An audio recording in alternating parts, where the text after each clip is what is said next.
Everyone, welcome to the collective learning. मैं हूं मितु द्विवेदी। तो हम क्लास 6 की पॉलिटी पढ़ रहे हैं। इसका आज है अध्याय 3। इसके अंतर्गत हम पढ़ने वाले हैं कि सरकार क्या होता है। सरकार के बारे में हम हमेशा सुनते आ रहे हैं, तो यहाँ पे हम आज देखने वाले हैं कि सरकार का मतलब होता क्या है, ये हमारे जीवन में या फिर समाज में कैसे निर्णय लेती है, कैसे काम करती है, इसके काम करने का तरीका क्या है, ये जो भी सरकार निर्णय करती है वो कैसे लेती है, ये सारी चीज़ यहाँ पे देखेंगे।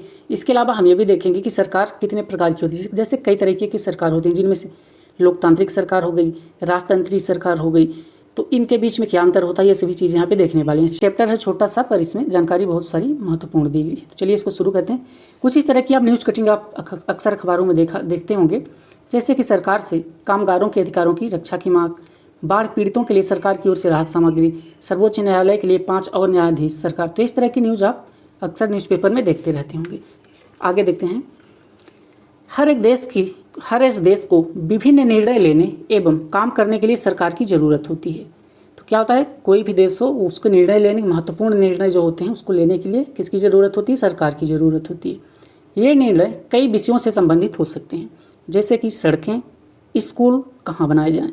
तो ये निर्णय कौन कौन से हो सकते हैं, जैसे कि सड़क कहाँ पर बनाई जाए, स्कूल कहाँ पर बनाई जाए, बहुत ज़्यादा महंगी हो जाने पर किसी चीज़ के दाम को कैसे कम किया जाए, अथवा बिजली की आपूर्ति को कैसे बढ़ाया जाए। सरकार कई सामाजिक मुद्दों पर भी कार्रवाई करती है। उदाहरण के लिए सरकार गरीबों की मदद करती है। तो क्या होता है, कोई भी देश हो वहाँ के महत्वपूर्ण निर्णय को लेने के लिए किसकी ज़रूरत पड़ती है, सरकार की ज़रूरत पड़ती है। ये सरकार कैसे निर्णय लेती है, जैसे कि सड़कें कैसी बनाई जाएँ, स्कूल कहाँ बनाई जाएँ। अगर कोई चीज़ ज़्यादा महंगी हो गई, यानी महंगाई बढ़ रही है देश में, तो उसको कैसे कंट्रोल किया जाए। अगर बिजली के दाम बढ़ रहे हैं या घट रहे हैं तो उसको कैसे कंट्रोल किया जाए। कोई भी चीज़ की अगर कमी हो गई है उसको कैसे पूरा किया जाए। यहाँ तक कि कोई भी मान लीजिए समाज का मुद्दा चल रहा है तो उसको भी कैसे नियंत्रण में लाया जाए, इस पर भी कार्रवाई कौन करती है, सरकार करती है। और जो गरीब होते हैं, जो असहाय होते हैं, उनकी सहायता के लिए कौन आता है, सरकार उनकी सहायता के लिए भी सामने आती है। तो सारे कार्य एक तरह से सरकार ही करती है। करने के लिए इसके अंतर्गत क्या करती है, सरकार कई कार्यक्रम चलाती है। इसके अलावा वह अन्य काम भी करती है, जैसे कि डाक एवं रेल सेवाएं चलाना। तो इसके अलावा और क्या काम करती है जो महत्वपूर्ण है, जैसे कि डाक चलाना, रेल सेवाएं देना, ये सभी कौन उपलब्ध कराता है, सरकार उपलब्ध कराती है। सरकार का काम देश की सीमाओं की सुरक्षा करना और दूसरे देशों से शांतिपूर्ण संबंध बनाए रखना भी होता है। इसकी जिम्मेदारी यह सुनिश्चित करना है कि देश के सभी नागरिकों को पर्याप्त भोजन और अच्छी स्वास्थ्य सुविधाएं मिल सके।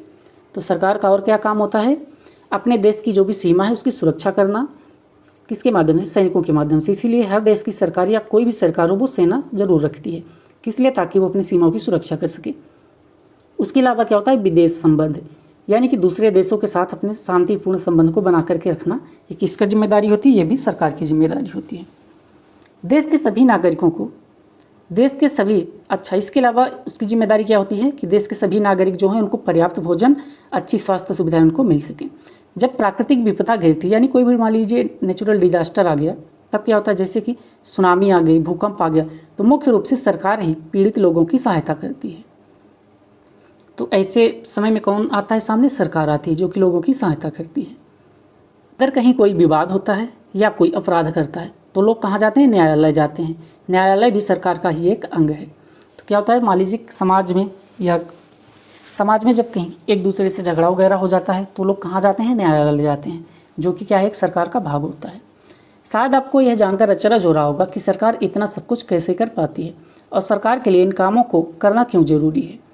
तो आपको ये जानकर थोड़ा आश्चर्य हो रहा होगा कि इतने सारे कार्य एक साथ सरकार कर कैसे लेती है और ये सरकार के लिए करना ज़रूरी क्यों होता है। जब कुछ लोग इकट्ठे रहते हैं और काम करते हैं तो कुछ हद तक एक व्यवस्था की ज़रूरत होती है। तो क्या होता है, कई लोग अगर मान लीजिए एक साथ इकट्ठा होकर कोई काम कर रहे हैं तो वहाँ पे क्या होगी, मैनेजमेंट की ज़रूरत पड़ती है, यानी कि एक तरह से व्यवस्था की ज़रूरत पड़ती है जिससे आवश्यक निर्णय लिए जा सके। तो ये व्यवस्था क्यों होती है, ताकि उससे ज़रूरी और महत्वपूर्ण निर्णय लिए जा सकें। कुछ नियमों की भी यहाँ पे ज़रूरत होती है जो सब पर लागू हों। उदाहरण के लिए संसाधनों के नियंत्रण और देश की सीमा की सुरक्षा की ज़रूरत होती है। कुछ नियम भी बनाए जाते हैं जो क्या होता है, सभी लोगों पर लागू होते हैं। जैसे कि इस उदाहरण दिया गया है कि कुछ संसाधन है तो उसका नियंत्रण और देश की सीमा की सुरक्षा की ज़रूरत क्या होती है, सभी को होती है, ताकि इससे क्या हो, लोग सुरक्षित महसूस कर सकें। लोगों के लिए सरकार कई तरह के काम करती है। क्या काम करती है, वो नियम बनाती है कई तरीके के, निर्णय लेती है कई तरीके के, और अपनी सीमा में रहने वाले लोगों पर उन्हें क्या करती है, लागू करती है। तो जो भी निर्णय या नियम बनाए जाते हैं किसके लिए बनाए जाते हैं, जो भी उस सीमा के अंदर, उस देश के अंदर रह रहे हैं, तो सरकार उनके लिए उसको बनाती है। यहाँ पे देखते हैं, भारत पेट्रोलियम हो गया, यहाँ पे कुछ और उदाहरण दिए गए हैं जो कि सरकार के अंग हैं, जैसे कि सर्वोच्च न्यायालय यानी कि सुप्रीम कोर्ट, भारत पेट्रोलियम, भारतीय रेल, ये सभी क्या होते हैं, ये सरकार के ही अंग कहलाते हैं। कोई भी कंपनी हो गई गवर्नमेंट, जिसको पब्लिक सेक्टर कंपनी बोला जाता है, वो सभी सरकार के ही पार्ट होते हैं।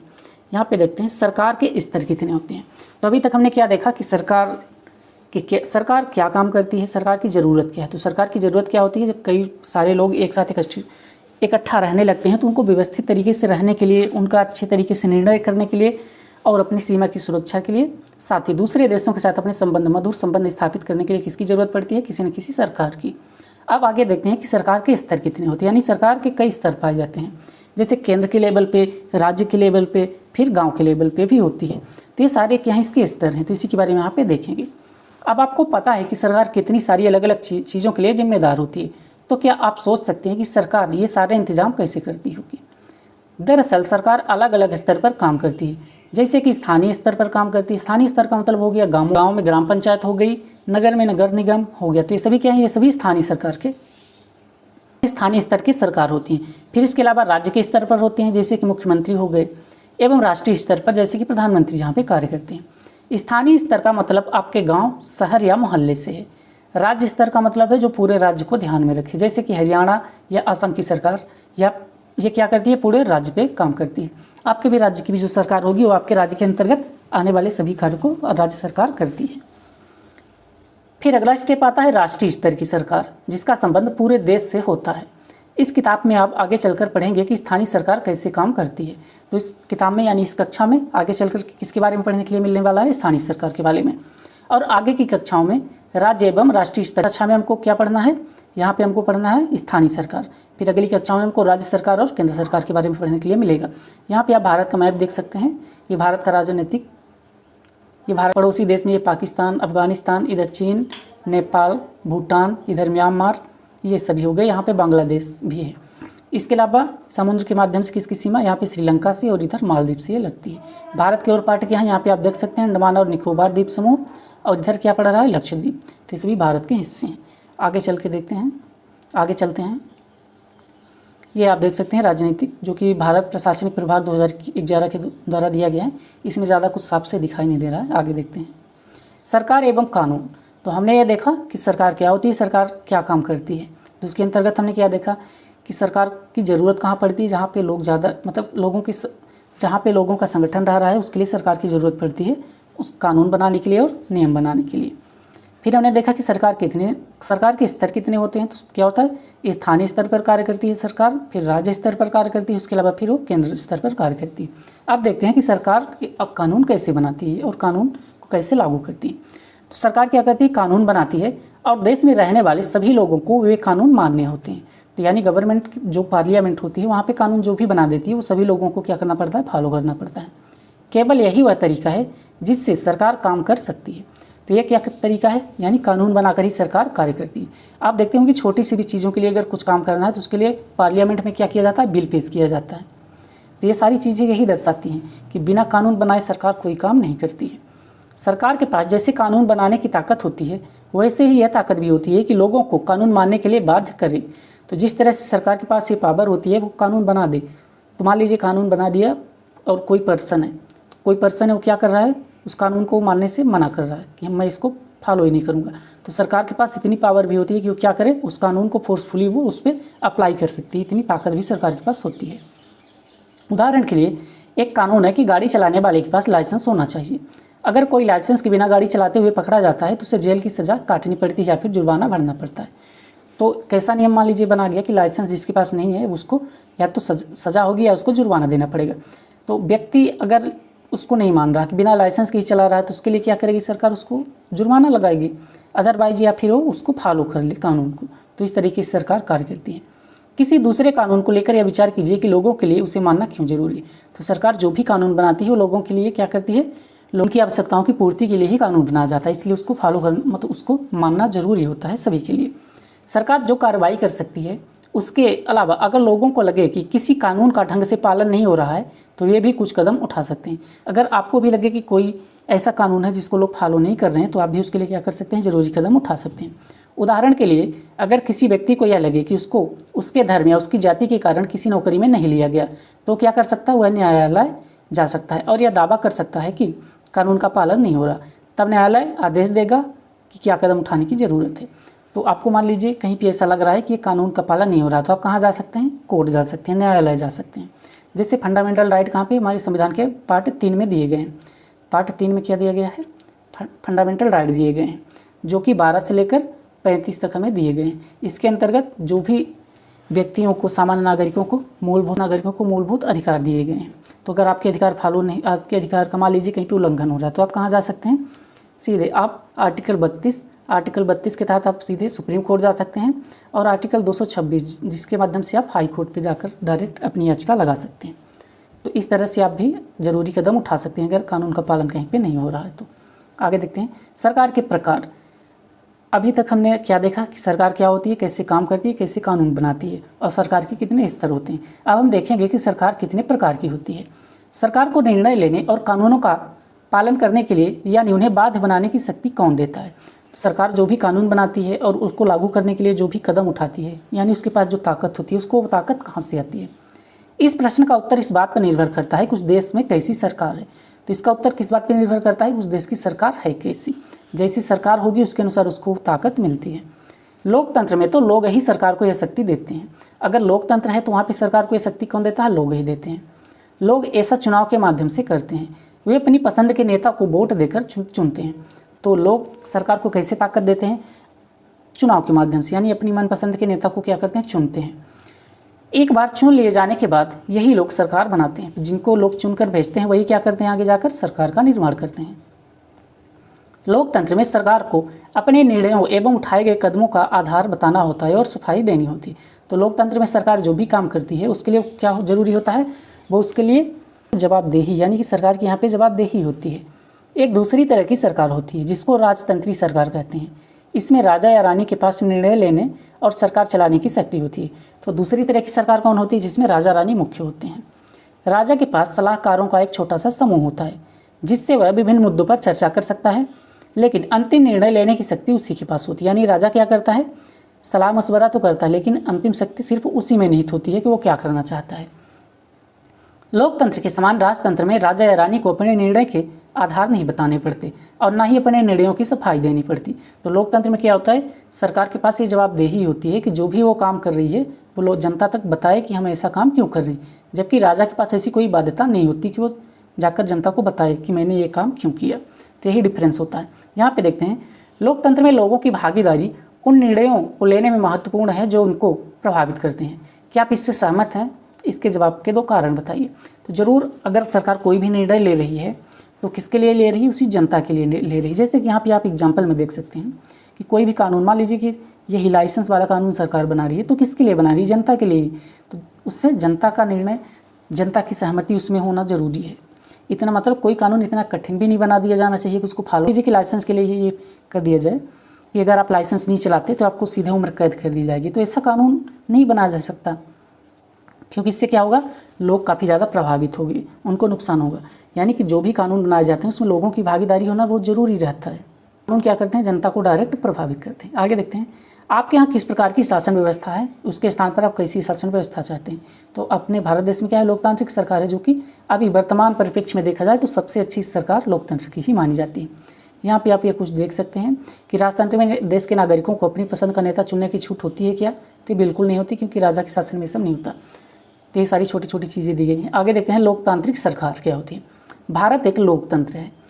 इस लोकतांत्रिक व्यवस्था को पाने के लिए हमने लंबी लड़ाई लड़ी है। किससे लड़ी है? अंग्रेजों से।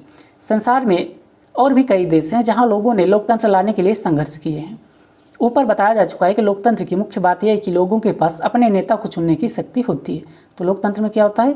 जनता के पास यानी लोगों के पास अपने शासन को चुनने, यानी कि जो भी सरकार बनाते हैं उनको प्रतिनिधि को चुनने का अधिकार होता है। इसलिए एक अर्थ में लोकतंत्र लोगों का ही शासन होता है। लोगों का शासन कैसे होता है? कोई भी व्यक्ति होता है वो क्या करता है? अपनी मनपसंद का एक व्यक्ति चूज करता है। मान लीजिए इनको चूज करता है, तो ये जाकर आगे क्या करते हैं?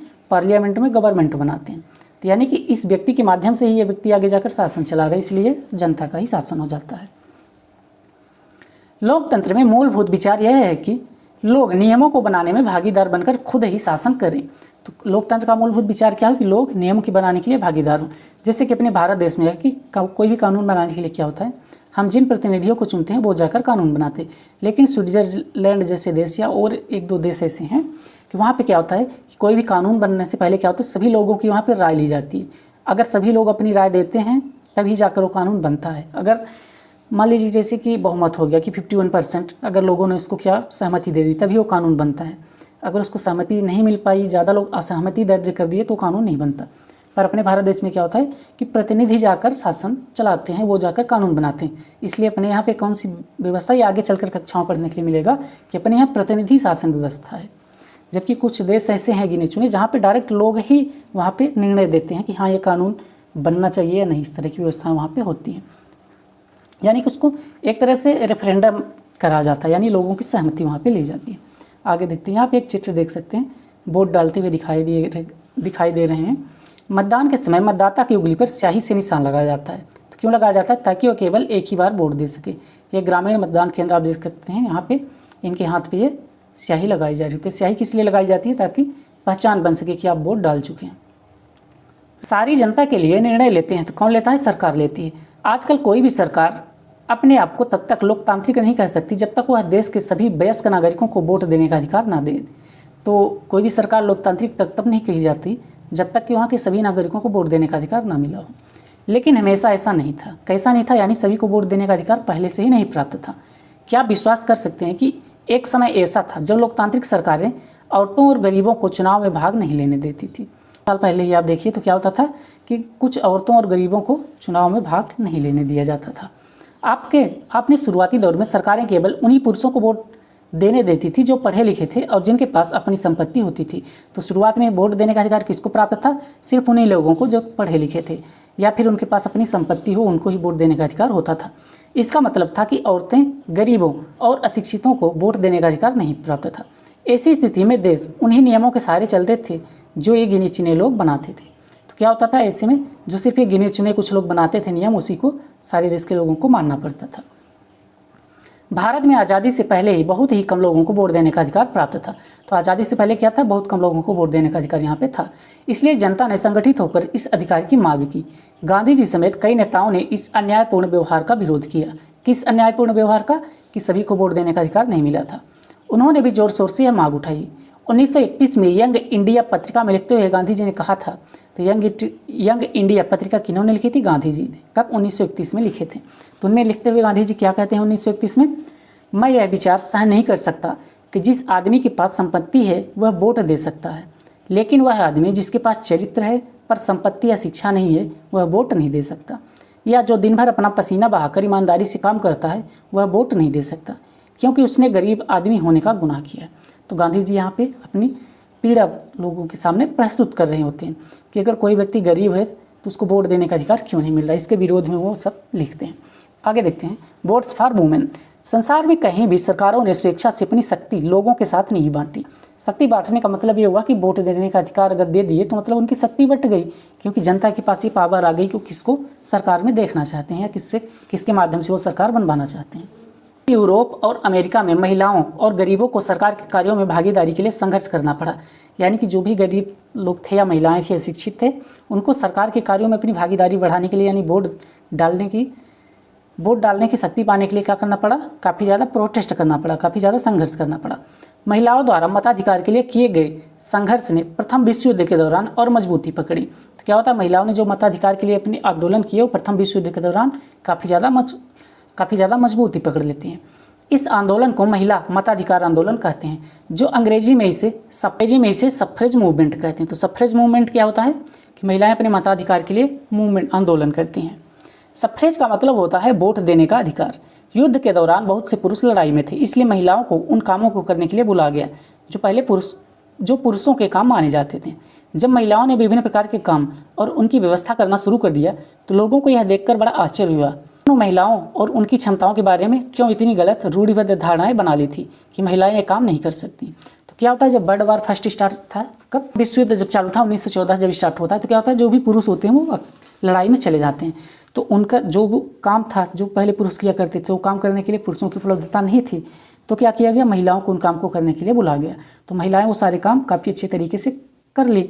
तो क्या हुआ, तब लोगों के मन में ये आया कि हम अभी तक स्त्रियों को ये समझते थे कि ये पुरुषों के वाले ये काम नहीं कर सकती, लेकिन वो इसको कर पा रही हैं। तो इससे लोगों को ये समझ में आया कि इनको हम कम अभी तक आंक रहे थे, जबकि ऐसा है नहीं, ये सभी काम कर सकती हैं। इस तरह महिलाओं को निर्णय लेने में समान रूप से योग्य माना जाने लगा। तो जब महिलाएं सभी काम करके दिखा दी तो फिर महिलाओं को क्या किया गया कि समान रूप से योग्य माना जाने लगा। महिला मताधिकार आंदोलन की साथियों ने सभी महिलाओं के लिए वोट देने के अधिकार की मांग की। तो महिलाओं की क्या मांग थी कि सभी को वोट देने का अधिकार यहाँ पे दिया जाए, उनकी आवाज़ें सुनी जाए। इसके लिए उन्होंने जगह जगह पर अपने आप को लोहे की जंजीरों से बांधकर प्रदर्शन किया था। इनमें से कई क्रांतिकारी महिलाएं जेल गईं और भूख हड़ताल पर भी बैठी थीं। अमेरिका में औरतों को वोट देने का अधिकार 1920 में मिला था, जबकि इंग्लैंड में औरतों को यह अधिकार कुछ साल बाद यानी कि 1928 में मिला था। और हमारे भारत देश में 1947 में, जैसे ही भारत आज़ाद होता है, सभी को एक साथ वोट देने का अधिकार दे दिया जाता है। आगे देखते हैं। तो यहाँ से ये फैक्ट आप याद रख सकते हैं कि अमेरिका औरतों को वोट देने का अधिकार 1920 में देता है और ब्रिटेन यानी कि इंग्लैंड 1928 में देता है। यहाँ पे देखिए कुछ क्वेश्चन दिए गए हैं, इसको देखकर पहचानने की कोशिश करते हैं कि भारत सरकार का रूस के साथ मैत्री संबंध बनाने का निर्णय कौन लेगा, स्थानीय सरकार, राज्य सरकार या फिर राष्ट्रीय सरकार। तो ये निर्णय कौन लेगी, ये राष्ट्र का काम, ये राष्ट्रीय सरकार लेगी। पश्चिम बंगाल सरकार का सारे सरकारी स्कूलों में कक्षा 8 में बोर्ड की परीक्षा लेने का निर्णय ये कौन करेगा, ये राज्य की सरकार करेगी। डिब्रूगढ़ और कन्याकुमारी के बीच में नई रेल सेवाएं शुरू करने का निर्णय ये राष्ट्रीय स्तर की सरकार करेगी। गांव में एक सार्वजनिक कुएं के स्थान को चुनने का निर्णय ये स्थानीय सरकार करेगी। पटना में बच्चों के लिए बड़ा सा पार्क बनाने का निर्णय ये कौन करेगी, ये या तो राज्य करेगी या तो स्थानीय सरकार करेगी। हरियाणा सरकार का सारे किसानों को मुफ्त बिजली देने का निर्णय ये राज्य सरकार करेगी। 1000 रुपये का नया नोट शुरू करने का निर्णय ये सरकार करेगी। तो भी सरकार ने क्या किया था, 1000 और 500 के नोट बदले भी थे, तो कौन किया था, वो राष्ट्रीय स्तर की सरकार ने किया था। तो ये अध्याय यहीं पे समाप्त होता है। यहाँ पे हमने ये पढ़ा कि सरकार क्या होती है, सरकार कैसे निर्णय लेती है, कैसे कानून बनाती है, सरकार कितने स्तरों पे कार्य करती है, जैसे कि स्थानीय स्तर पर, राज्य स्तर पर, और किस तरह से काम करती है। फिर हमने देखा कि सरकार कितने प्रकार की होती है, तो जैसे लोकतांत्रिक सरकार हो गई और राजतांत्रिक सरकार हो गई। तो लोकतांत्रिक सरकार में क्या होता है, सरकार की जवाबदेही होती है, जनता के प्रति जवाबदेही होती है, जनता को वो जवाब देती है। और राज्य सरकार में सरकार क्या होती है, जनता के प्रति जवाबदेह नहीं होती। तो यही था इस चैप्टर का सार। मिलेंगे अगले चैप्टर के साथ।